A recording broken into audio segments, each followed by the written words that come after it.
কি মানছি না, মানবো না, মানছি না, মানছি না।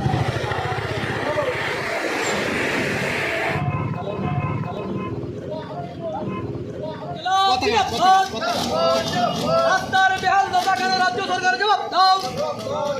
এই রাস্তার বেহাল দশা কেন রাজ্য সরকার জবাব দাও।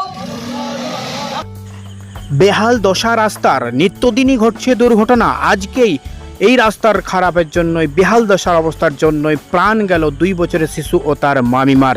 পথ দুর্ঘটনা এমন নিত্যদিনেই চলছে। তারই প্রতিবাদে আজকে ইন্ডিয়ান সেকুলার ফ্রন্ট তথা আইএসএফের আরামবাগ ব্লক কমিটির উদ্যোগে চলল দীর্ঘক্ষণ ধরে পথ অবরোধ, বিক্ষোভ। নানাভাবে বিক্ষোভ চলল। কি বলছেন, কেন এই বিক্ষোভ? বারবার এই দুর্ঘটনা ঘটছে। রাস্তা অবিলম্বে সংস্কারের দাবিতে দীর্ঘক্ষণ ধরে চলল বিক্ষোভ। আরামবাগের ইন্ডিয়ান সেকুলার ফ্রন্ট আইএসএফের নেতা সাদ্দাম হোসেন কি জানাচ্ছেন আমরা শুনবো, দেখুন বিস্তারিত।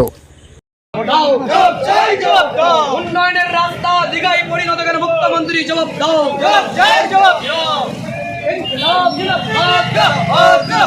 রাস্তা সংস্কারের দাবিতে সমস্ত মানুষ এক হও। এই পথ অবরোধ রাজ্য সড়ক পুকুরে পরিণত হয়েছে। এটাকে রাজ্য সড়ক বলতে আমাদের লজ্জা বোধ করে। রাজ্য সড়ক কেমন হবে? মানুষের যাতায়াতের জন্য কি পরিকাঠামো সেখানে থাকবে সেটা কি বাংলার সরকার ভুলে গিয়েছে? শুধুমাত্র এরা ভোটের রাজনীতি করে আর বারবার ফালাও করে বলে আমরা উন্নয়ন করছি। এখানে দাঁড়িয়ে আমাদের অবস্থান বিক্ষোভ করতেও ভয় লাগছে। আপনি মিডিয়া পার্সন হিসেবে ক্যামেরা করবেন, প্রাণ হাতে করে নিয়ে ক্যামেরা করতে হবে। যে কোনো মুহূর্তে ঘটনা ঘটে যেতে পারে।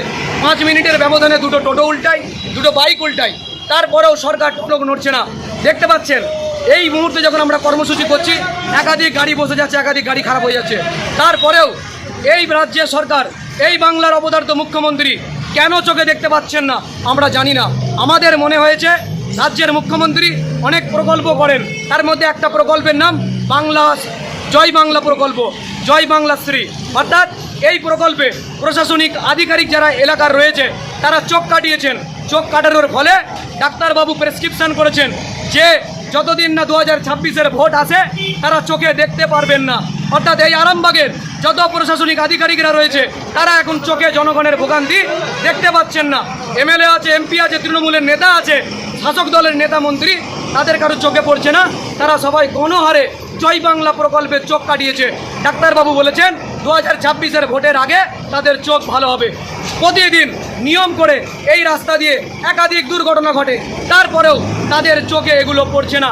আজকে যখন আমরা এখানে পথ অবরোধ করেছি তার 2 মিনিট আগে এই মায়াপুরে একটি রোড অ্যাক্সিডেন্ট হয়েছে, মারাত্মক রোড অ্যাক্সিডেন্ট। আমরা জানি না তারা বেঁচে আছে কি মারা গিয়েছে, আমরা দুঃখ প্রকাশ করছি।